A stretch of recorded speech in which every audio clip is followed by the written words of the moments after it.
This video is about spiders and striders. Why these two mobs? Because they have something in common. They both drop string, and I'm also going to kill 60 of each of them. Okay, I'm not just doing this for fun. I'm going to figure out once and for all, do spiders or striders drop more string? To do this, I'm going to set up a contraption to count the drops from 60 spiders and 60 striders, and then test to see if they tend to drop different amounts of string. Now, I know what you may be thinking. Why do striders even drop string? They're just a two-legged cube that walks on lava. Well, if I had to guess, the string comes from their weird little hair things on their head. I need to decide some specifics before I do this experiment. First, I'm going to choose a 95% confidence level, which corresponds to an alpha value of 0.05. Next, I'm going to choose my sample size as 60 for each mob. Also, I should point out that this is a two-tailed test. I want to test if the amount of string is different between mobs, not that one particular mob drops more or less than the other. So my null hypothesis is that the amount of string dropped by spiders and striders is the same, while my alternative hypothesis is that the drop rates are different. Okay, so it's data collection time. Here are my spider prisons. I just /killed them, and their drops are collected in hoppers for me to count. Okay, so now I have data, but before we test, we need to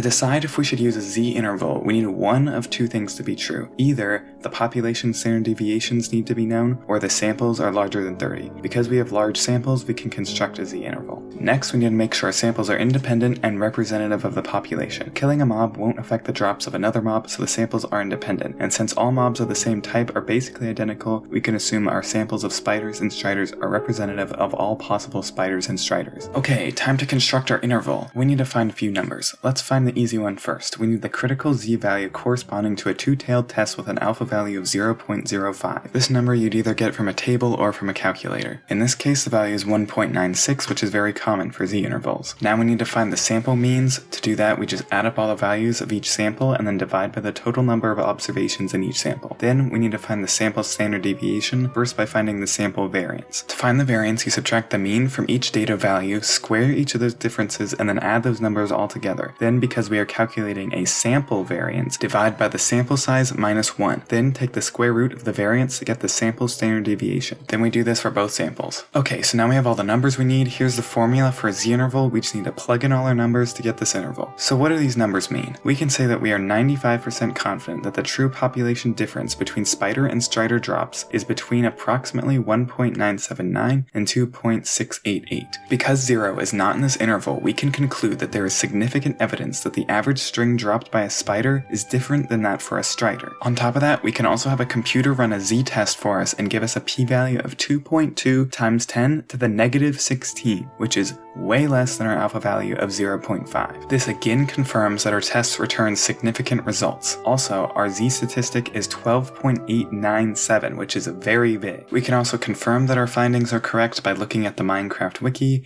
and seeing that spiders and striders drop string at different frequencies. So now we know, if you need string, don't waste your time with spiders, go for the striders. They drop more string and can be attracted using warped fungus. Also, they don't try to kill you.